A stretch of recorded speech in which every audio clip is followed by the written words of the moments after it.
Hello everybody, Unabridged Gamer here, and this is the first hour with Rain World. You know, I actually recorded a video for this. I recorded it, edited it, uploaded it to YouTube even. But I just couldn't let go of this niggling urge to try it one last time, because the first time through I loved what they were going for, but I didn't really click with it. This time, I've clicked a fair bit more, though I still wouldn't necessarily say that I'm seeing this being a big hit for most people. Which is kind of the conflicting thing with Rain World. It's only as good as it is because of how niche it is. It's only as good as it is because of how niche it is, yet that's also the reason that I'm not sure a lot of people are going to experience it. Because it is an unforgiving survival game that is truly a survival experience. It does not hold your hand in the slightest.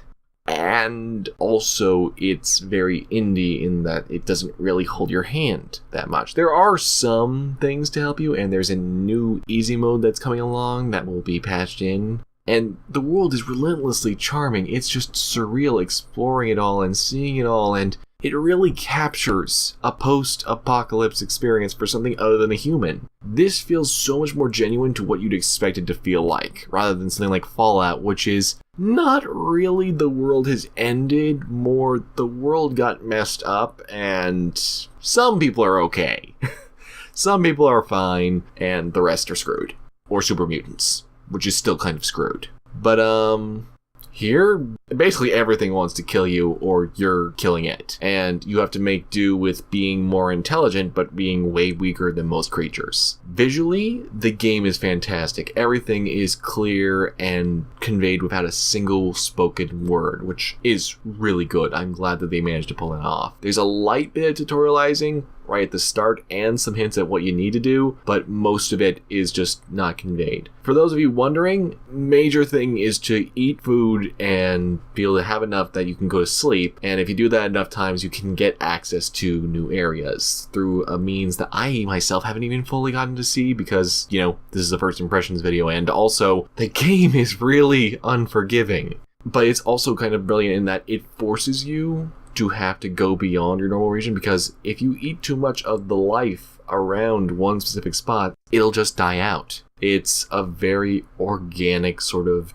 difficulty curve, but it's still a very unrelenting one. There's like easily a dozen different things that can eat you or otherwise lead to your death, and there's a ton of stuff that you just don't know how to do right away. Even the controls are made to be a lot more authentic to real movement than trying to be gamey. And I do actually recommend playing with a controller. That felt a lot more fluid and intuitive for me than playing with a keyboard, but either way, it's pretty much the same experience. Once you start to get a feel for things, it's a very engaging and interesting game, and I'm really glad that Adult Swim went ahead and published this one, because it's an interesting game. But it will kick your teeth in, and that's basically part of why you're here. This is not Dark Souls where you can turn it into an action game. This is a game that is straight up about just you are on the lowest end of the totem pole, save for the very bottom, and you gotta find a way up to the top, and nobody is gonna help you get there.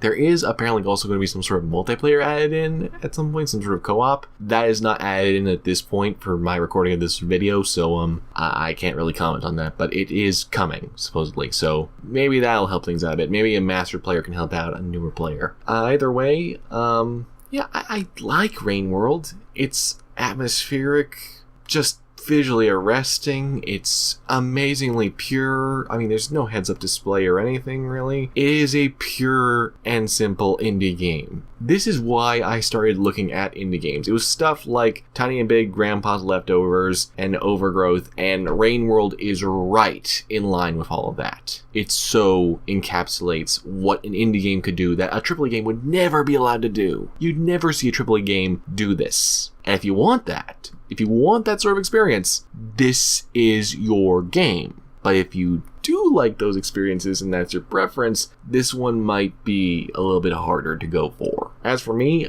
I'm not really sure I'm ever going to do a proper review because just it would take way too long.